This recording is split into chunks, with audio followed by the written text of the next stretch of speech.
It is said that what is hidden in the dark must be revealed in the light. And with the police confirming that they have acquired more evidence against Mr. Maitland in the Donna Lee Donaldson's case, justice must be served. Welcome to the channel, Jaden Chase, and these are some of the top stories making headlines today. Now, what is also being discussed is the numerous cases being reported, and even before the court, with women and violence being committed against them by their partners. This has also opened up a major discussion, and that is why the Donna Lee Donaldson's case is of major importance, and justice must be served. May I make on your wagwan that will continue the reasoning? Look and listen.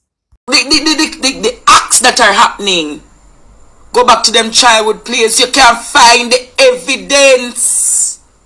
Where was Noel's childhood place? Where was Noel's childhood place? Where did Noel grow up? Was it Old Harbor? Was it Old Harbor that Noel grew up? Did Noel spend his childhood days and his summer holidays in Old Harbor?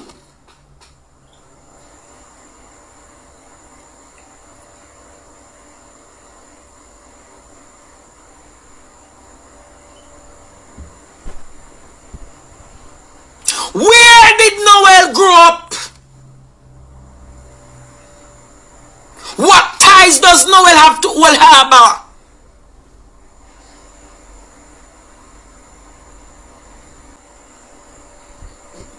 That story last night resonated. It rested on my heart. And I know many others cried last night. Many others in their sleeps were weeping.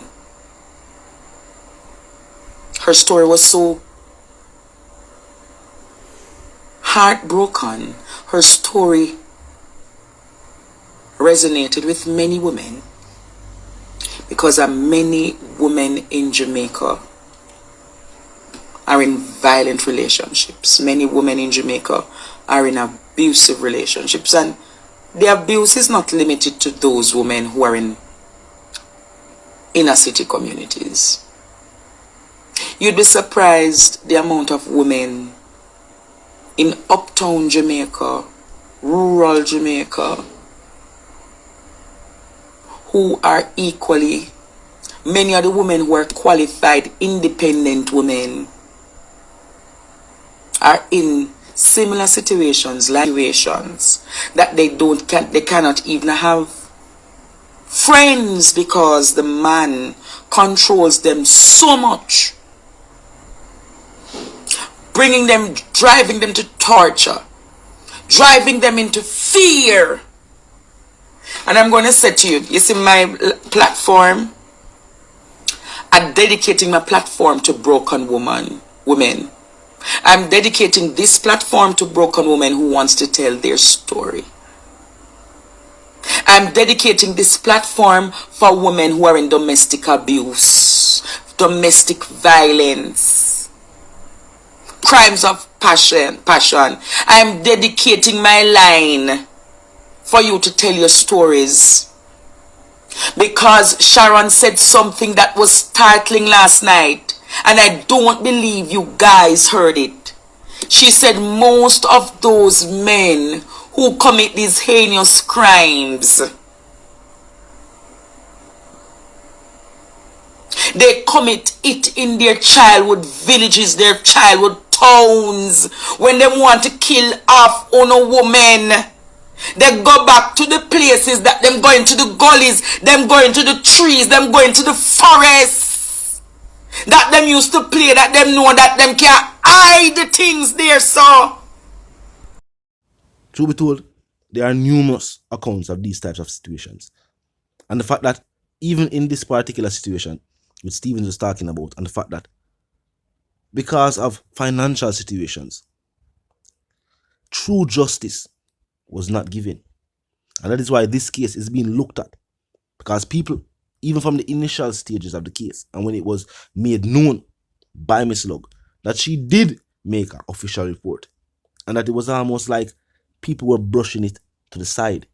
After the case was then transferred to another station, people started to pay more attention to the case, locally and internationally. It has reached a stage where it is now at the court or before the court. And the people are saying justice must be served, and a message sent to all individuals who either do them thing that to them woman or a think of doing it. Drop a like on the video if you agree. Drop a comment in the comment section. Now on to the other stories making headlines today. Have confirmed that charges will be laid against the men who shot each other in Sam Shark Square. And this happened with other commuters on the road on a very busy day. As a matter of fact, the situation was even captured on camera. Now, investigators and members of the P0lice have decided that charges should be placed against these individuals. And this is also a topic we need to talk about too. People are of the belief that more weapons or even individuals being given more access to legitimately owning weapons will be the solution for crime and violence. That can't be true. Not if this is the mindset of majority of the people. More guns might just increase the crime and violence we are seeing. Because currently, it is not that enough weapons are not on the island. The JSF are stating that they are still trying to get illegal weapons off the streets. The problem is that weapons are in the hands of the wrong individuals. Law-abiding citizens, hard-working Jamaicans, are not the ones in possession of these illegal firearms. Criminals, the criminal mindset, are individuals who probably have no criminal history, but have a violent mentality. The situation that took place on Sam Shark Square was over road rage. Two commuters use the same road, whether it be a heated argument, car rub each other, whatever the case may be. Something that, since is a roadway incident, could have been resolved by either the insurance or any traffic police officer. But no, these two individuals probably never know that each other had a license firearm. Probably use it for intimidate, which it never turned out that way. It actually turned out into a shootout on a very busy street. We see a coaster bus full of passengers, and the individuals that walk round the coaster bus. Now imagine you go about your day, whether you go to and from work, or whatever your business was on that particular day, only for buck up in a live shootout between two angry individuals who couldn't choose to find any other peaceful solutions for whatever situation they're in. But talk to me, tell me how you feel. Because as it stands, what most people understand about the law too is that based on Jamaica's constitution, Jamaicans have the right to bear arms. It's just that it has become increasingly difficult to get the permits associated with, concealed carriers, firearms. But the mindset and the way people think is definitely something that talk about the fact that maybe more weapons would be the solution to the crime and violence. But I can't have a situation. Because remember, we have other issues that fuel crime and violence, such as poverty. Along with the equipment needed by the security forces, the increase in pay needed by the security forces, along with other public sector workers, where we are going with the teachers, schools are about to reopen, and clearly there will be a shortage of teachers. There was a shortage of teachers before, so with mass resignations now, of course, despite what the state is saying, there will be a shortage.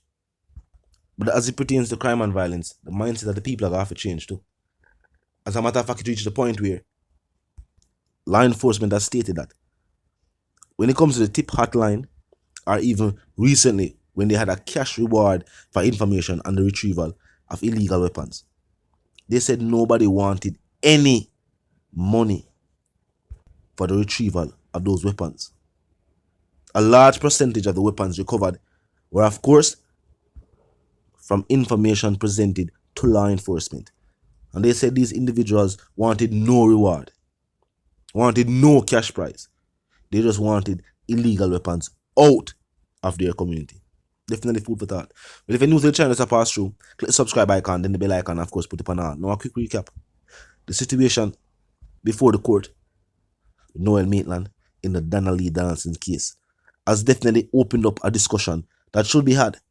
The amount of domestic issues OCR take place, some ending very violently, and some being caught before it reaches to those extremes. Now, the two individuals who had a case of road rage on Sam Shark Boulevard Square, will be charged. Until the reason again, my sentiments for you and yours, of course, want to live, love, and prosper. And of course, stay tuned.